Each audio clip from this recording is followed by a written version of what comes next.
pour chercher son Église. L'Église du Seigneur, ce ne sont pas des bâtisses, des bâtiments faits de main d'homme, ce ne sont pas des congrégations catholiques, protestantes, évangéliques ou je ne sais quoi.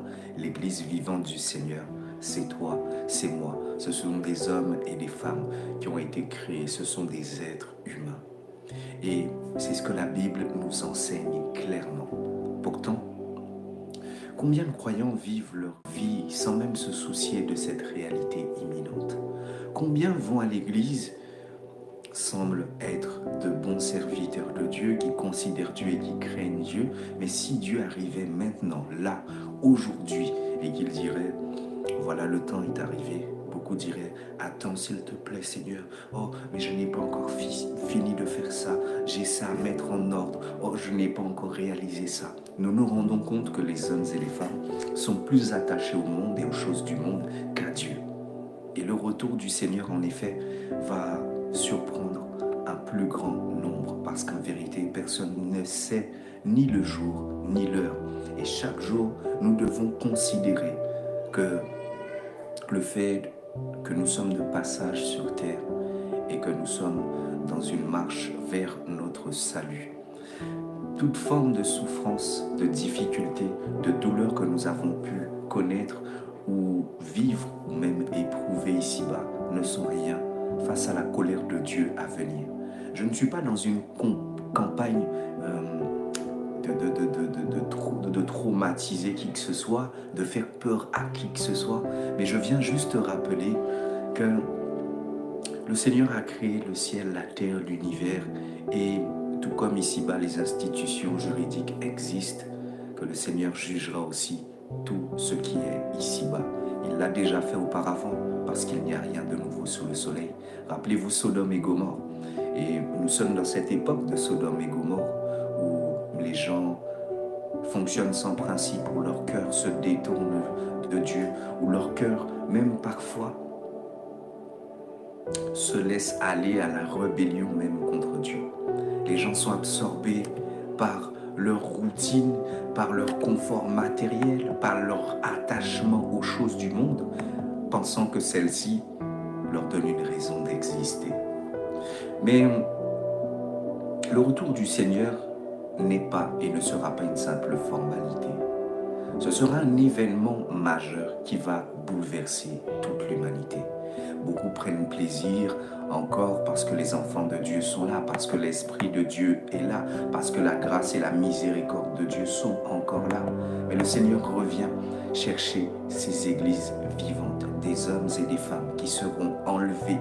Et l'Esprit de Dieu, c'est-à-dire la grâce, tous les fruits de l'Esprit, l'amour, la compassion, toutes ces choses-là, quand il reviendra, il va prendre tout ce qui lui appartient et tous ceux qui lui appartiennent. Ça signifie que les méchants resteront entre méchants. Et là, je peux vous garantir que même le plus méchant ne prendra plus plaisir au mal, parce que ce sera insoutenable, irrespirable, lorsque le Seigneur viendra enlever son Église. Puis après viendra quoi? La tribulation, puis le jugement de Dieu. Nous devons nous préparer, préparons-nous mes bien-aimés. À toi qui peut-être en apparence à l'église, tu montres à tout le monde que oui, tu es en Christ, que tu es dans les programmes d'église, tu es dans les mouvements d'hommes, mais au niveau de ta relation personnelle avec Dieu, ça en est où, bien-aimé? Ça en est où? Nous les êtres humains, malheureusement, nous avons tendance à faire des choses, nous sommes tombés dans le piège, dans la danse, dans la tendance de ce monde, de faire des choses pour être et pour paraître aux yeux des hommes. Mais je peux vous garantir que nous allons comparaître seuls.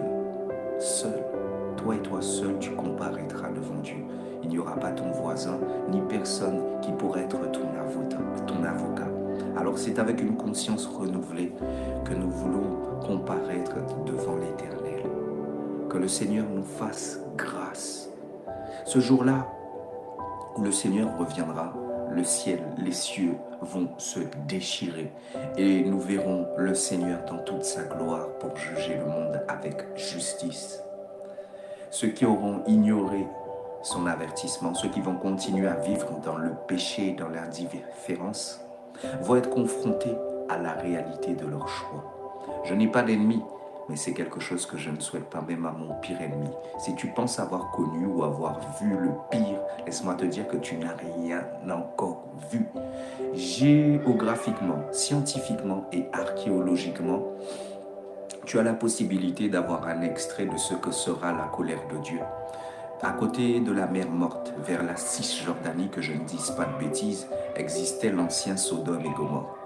Et tu auras même la possibilité de voir la femme de Lot aussi qui a été changée en statue de sel. Ce ne sont pas des mythes, des légendes, ni des utopies, ni des histoires que nous vous racontons. Ce sont des choses qui ont été et qui viennent. Parce que la Bible est ce livre-là, le livre des révélations, le livre des temps prophétiques. Il est temps pour nous, croyants, de nous réveiller, de nous réveiller spirituellement, de nous préparer au retour du Seigneur. Nous devons nous débarrasser de tout ce qui nous retient dans ce monde. Nous devons nous consacrer entièrement à Dieu, véritablement à Dieu. Cela signifie un changement radical. Un changement radical dans ta vie, un changement radical dans ton caractère afin d'être prêt à rencontrer le Seigneur et Sauveur. Chacun de nous doit, s'éloigner, sortir un peu de la distraction pour pouvoir prendre le recul nécessaire, pour pouvoir examiner sincèrement son cœur et que chacun de nous puisse prendre la décision de vivre selon la volonté de Dieu. Ne soyons pas comme les vierges folles, ne soyons pas comme les vierges insensées qui ont manqué l'heure de la venue de Jésus, mais plutôt soyons comme des sages qui sont prêts et qui attendent le retour du Père avec joie. Bien-aimés, j'aime bien rigoler, j'aime bien relativiser, j'aime bien être calme, mais je viens juste dire que le temps est court et que la grâce de Dieu est suffisante pour nous aider à vivre une vie renouvelée, une vie transformée, une vie sainte, une vie purifiée.